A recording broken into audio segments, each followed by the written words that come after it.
If there's one body part that almost everyone neglects in calisthenics, it's the wrist. Ironically, they are also one of the first joints to complain when training starts getting more advanced. Think about it. Every push-up, handstand, pose, lean, or even dip or pull-up variation places your wrist in a position they weren't designed to handle all day long. Supporting your entire body weight with your hands flat on the floor demands far more from the wrist than most people realize. Because of that, it's common to feel stiffness or discomfort when you first start practicing these movements. Many people take that as a sign that they should avoid them altogether, but in most cases the issue isn't the movement itself, it's that the wrists haven't been gradually conditioned to tolerate those positions. So your joints adapt like your muscles do. When you increase the load progressively, give them time to recover, train them to appropriate ranges, they become stronger and more resilient. Problems usually rise when we skip that process and jump into movements our body aren't prepared for. I made that mistake when I first got into bodyweight training. I spent countless hours working on strength skills but barely gave any attention to wrist mobility or conditioning. Eventually I started dealing with nagging wrist pain that interrupted my training more than once. Looking back, most of it could have been prevented with a short, consistent warm-up and a few strengthening exercises. Since then, wrist preparation has become a part of every training session. Spending just a few minutes on it has made a huge difference, not only in keeping my wrist pain-free, but also in making movements like handstand and plunge training feel much more stable and comfortable. In this video, I'm going to show you the exact routine I use before training. We'll work on improving mobility, strengthening the wrist to different parts, and gradually building the capacity they need to handle bodyweight exercises safely. Remember, these exercises aren't about pushing through pain. There will be discomfort, but you shouldn't really feel pain. You should feel a light stretch or your muscles working, but if you experience sharp pain, stop immediately and lower the intensity. And if you're dealing right now with current wrist injuries, it's always best to ask guidance or seek guidance from a qualified healthcare professional before even starting. The first part of my routine is all about getting wrist moving. I don't jump straight into intense stretches. Instead, I start gently with wrist circles in both directions to just warm up the joints and wake up the surrounding muscles. After that, I actively move my wrist to their full range of motions without using my other hand to force the stretch. Once everything feels a bit looser, I transition to some dynamic mobility work. Rather than holding static stretches, I slowly move in and out of the end ranges of motion. I work both sides of the wrist by stretching with the palms facing down and then flipping them over with the palms facing up. Gradually rotate your hands until you reach a comfortable stretch and gently increase the pressure over several repetitions. I like to mix in small pulses, slow circular movements to explore different angles instead of just staying completely still. At this stage, the goal isn't to force more flexibility, it's simply to prepare the tissue for training. Save long static stretches for after your workout.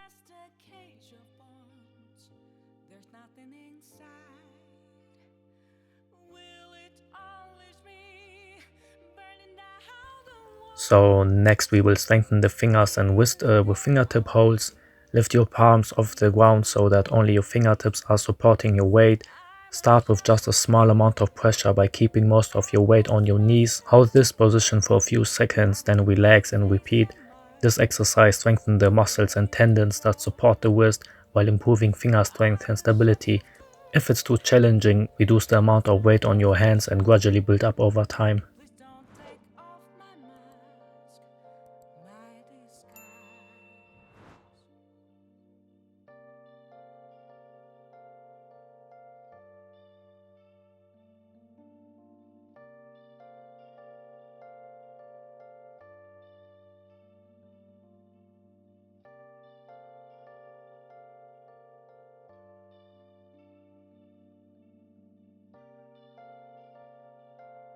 You can perform the same exercises with your palms facing down as well as with the backs of your hands on the floor. In both positions, actively press your fingertips on the ground instead of just holding yourself up.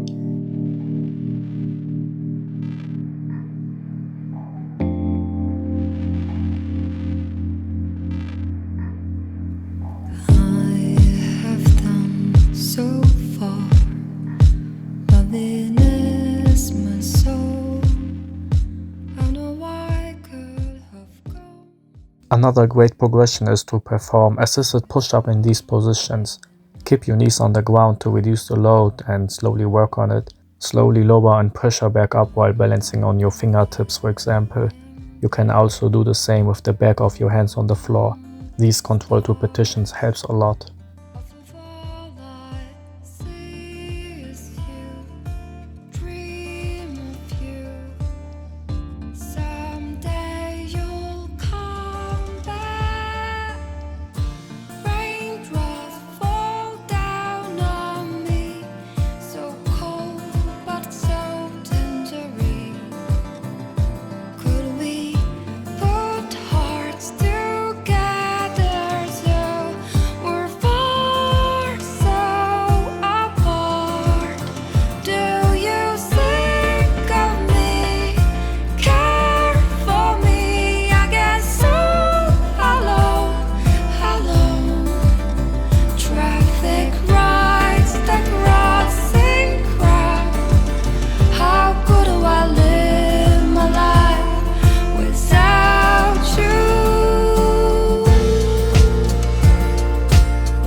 Next we have radial and ulnar deviation. These movements are often overlooked, but strengthening them can improve wrist stability and resilience.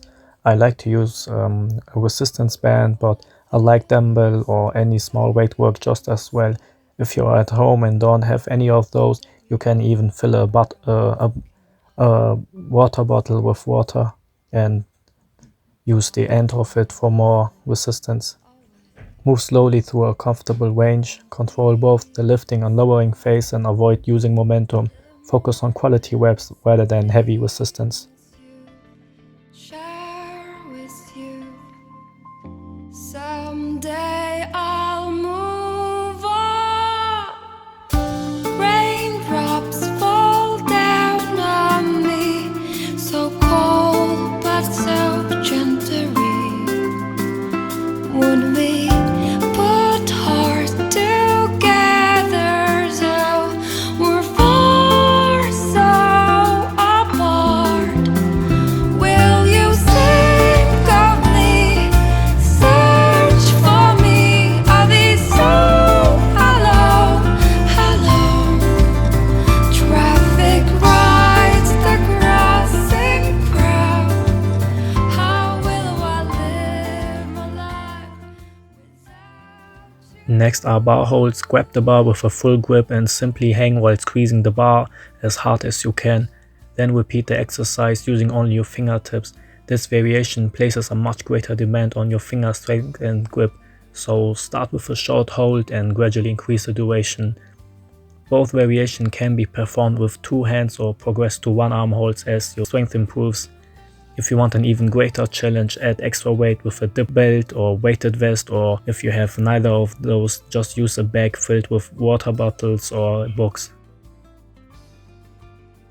These simple progressions are incredibly effective for building grip strength, finger strength, and forearm endurance that carry over to almost every exercise.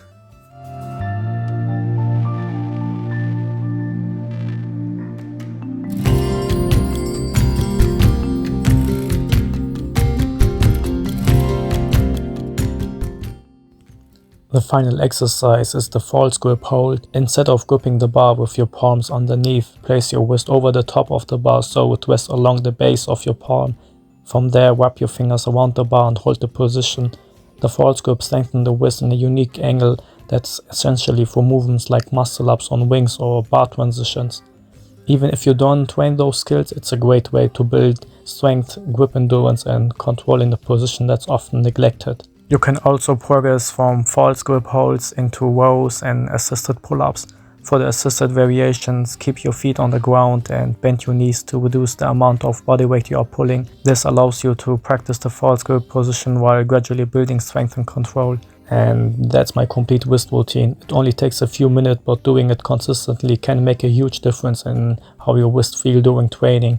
Don't expect overnight results. Strong, resilient joints are built over time through regular practice. Stay patient, stay consistent, and your wrist will thank you in the long run. If you found this video helpful, consider leaving a like and subscribing for more calisthenics content. Thanks for watching, and I'll see you in the next one. And if you have any questions or feedback to this video, leave a comment. I would appreciate it. Cheers.